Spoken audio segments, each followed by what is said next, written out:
মিফতাহুল জান্নাহ, নামাজ হলো জান্নাতের চাবি।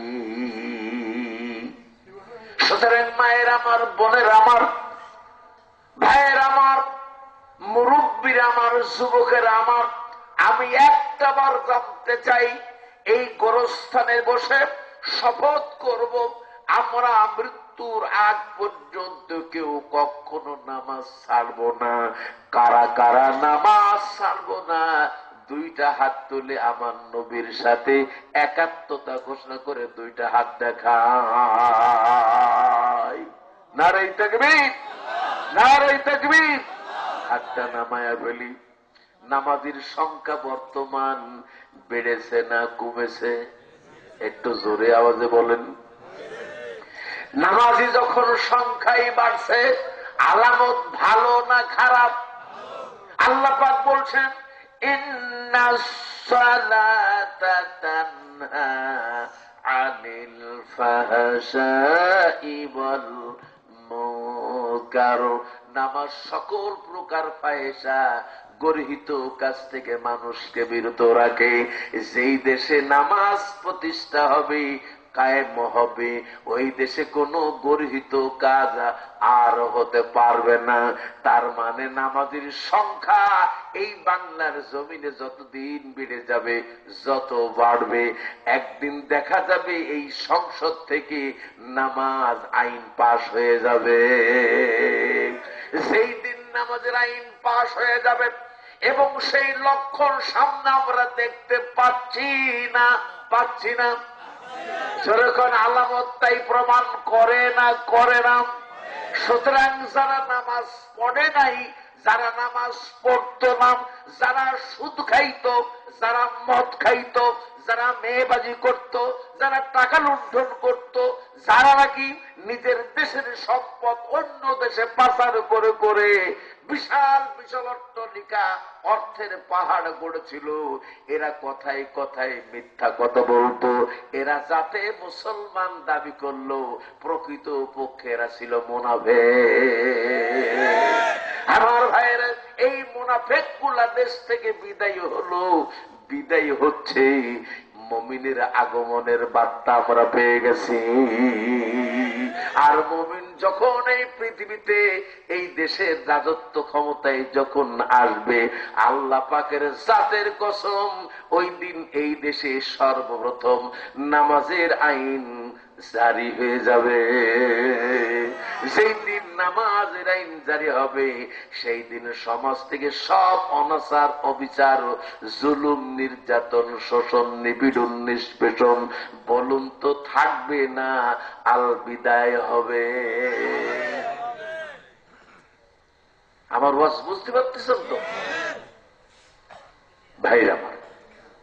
তাহলে এক নম্বরে আমরা নামাজ ছাড়বো না।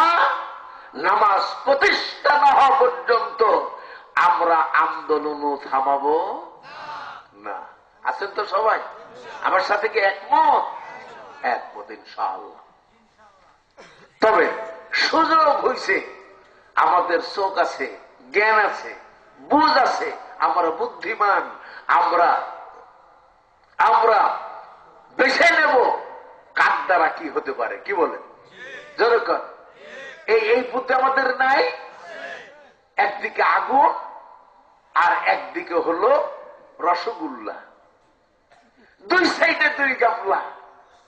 আগুনও আছে, রসগোল্লাও আছে। আগুন খাইলে মুখ মিষ্টি লাগবে নাকি? কি হবে? পুড়ে যাবে। আর মিষ্টি মুখে দিলে কি হবে? স্বাদ লাগবে, মজা লাগবে, খাইতে ভালো লাগবে। এখন আমরা দেখছি দুইটা পাত্র, একটাতে আগুন টকবক করছে আর একটাতে মিষ্টি জমা করে রাখা আছে। এখন আমরা মিষ্টি খাবো না আগুন খাবো? এটা দায়িত্ব যেরকম আগুনের, মিষ্টির না আমাদের? একটু জোরে আওয়াজে বলেন। তাহলে আমাদের যদি হয়, তাহলে আমাদের সুযোগ এসেছে, এই সুযোগে কাজে লাগাতে হবে। এই সুযোগ হাতছাড়া করা যাবে? রাজি? রাজি? কারা কারা আল্লাহু আকবার বলেন? নারে তাকবীর, নারে তাকবীর। আলহামদুলিল্লাহ। আরে পাবনার লোক যদি রাজি নাই হবে কিনা? সবচেয়ে বেশি পাবনার তাজা জীবন ঝরেছে। পাবনার সবচেয়ে পাবনার ইসলামের নক্ষত্র নিভিয়ে দেওয়ার চেষ্টা করা হয়েছে। অন্যায়ভাবে জুলুম নির্যাতন নিষ্পেষণ করা হয়েছে, গলায় ফাঁসি দেওয়া হয়েছে। অন্যায়ভাবে তাদের বিচার অবশ্যই এই বাংলার মাটিতেই হবে, হবেই হবে। রাগ করলেন নাকি? করলে করেন, বাস্তব কথা বললাম। তাহলে আমাদের শেষ মঞ্জিল, দুনিয়ার শেষ মঞ্জিল কোনটা? জোরে কোন, কোন জায়গা? কবরস্থান। আমার রাসূল মৃত্যুর সময় খুব কষ্ট পাচ্ছেন। আচ্ছা আপনারা বলেন, যিনি হলেন আল্লাহর হাবিব, যাকে আল্লাহ ঘোষণা করলেন হাবিবুল্লাহ, যাকে খুশি করার জন্য আল্লাহ মুহূর্তের মধ্যে 2 রাকাত বাইতুল মাকদাসের দিকে আর 2 রাকাত কিবলার দিকে, কাবার দিকে আল্লাহ পাক হুকুম দিলেন নামাজ পড়ার। কাকে খুশি করার জন্য? যেরকম কাকে? নবী কি না আল্লাহ না নবী? নবী মনে মনে বলছে, আল্লাহ আমি যদি কাবার দিকে মুখ করে নামাজ পড়তে পারতাম আমি সবচেয়ে তৃপ্তি পেতাম। জোরে বলেন না সুবহানাল্লাহ। 2 রাকাত নামাজ পড়লো বাইতুল আকসার দিকে মুখ করে, 17 মাস নামাজ পড়েছিলেন। এরপরে আল্লাহ পাক বলছে, ও নবী বাকি 2 রাকাত কাবার দিকে মুখ করে নামাজ পড়ো, দিস ইজ মাই অর্ডার। কার হুকুম? কার হুকুম? আল্লাহ। নবী দ্বিধাদ্বন্দ্বে পড়ে গেলেন, সর্বনাশ, আমার পেছনে ইহুদিরা আছে, খ্রিস্টান আছে, সুতরাং আমার কথা মতোই তারা পথে আসতে চাচ্ছে, অথচ কিভাবে পরিবর্তন করব, করলে না জানি কি দ্বন্দ্ব হয়ে যায়। আল্লাহ তখন বলল, নবী তুমি কাকে ভয় করো? জোরে করেন, আপনারা কাকে ভয় করেন? একটু জোরে আওয়াজে বলেন, কাকে ভয় করেন? নবী তুমি যদি আমি আল্লাহকে ভয় করো, এটা আমার অর্ডার, তোমার কারোকে ভয় করতে হবে না। আমি হুকুম দিলাম 2 রাকাত পড়ো, কে তোমার পেছনে ইক্তেদা করবে আর কে করবে না এটা দেখা তোমার কোনো প্রয়োজন নাই। যারা এই জমির ইসলাম প্রতিষ্ঠা করার স্বপ্ন দেখেন, এই জমির ইসলাম কায়েম হোক, যারা মনে প্রাণ বিশ্বাস করেন, যারা মনে মনে চান, তারা বজ্র শপথ নেন, ইসলাম প্রতিষ্ঠার কাজ করতে গিয়ে যদি কেউ আমার প্রতি অসন্তুষ্ট হয়, এতে আমার কিছু যায়ও না, কিছু আসেও না। ইসলাম প্রতিষ্ঠিত না হওয়া পর্যন্ত আমি চেষ্টা চালিয়েই যাব।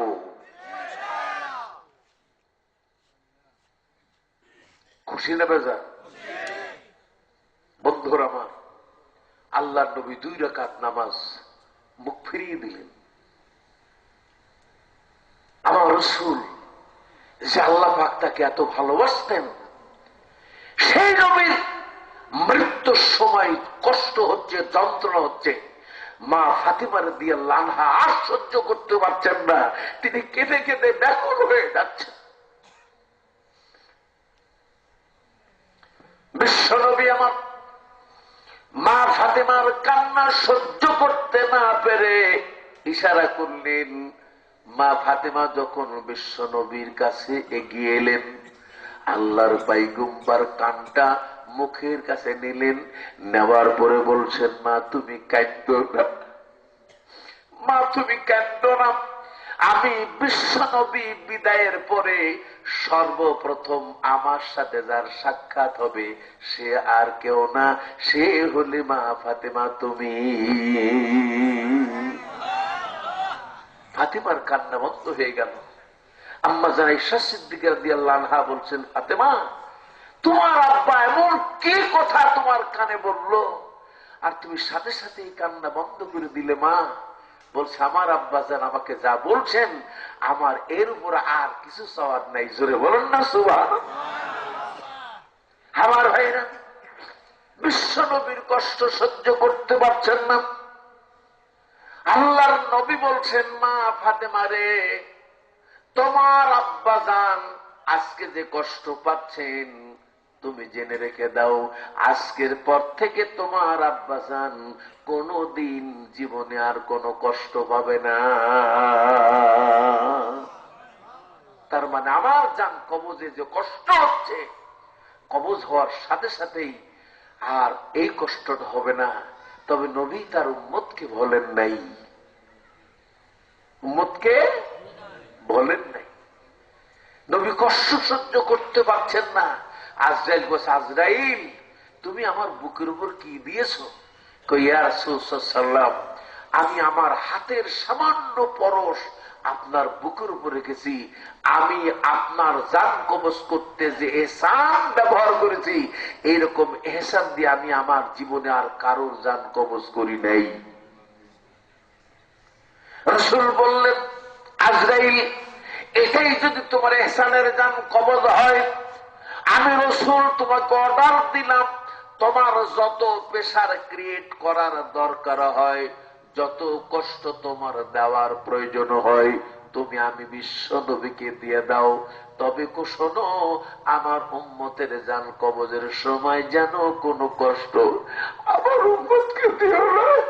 আমার উম্মত সহ্য করতে পারবে না, আমার উম্মতের ঈমান দুর্বল হবে। তুমি যদি কষ্ট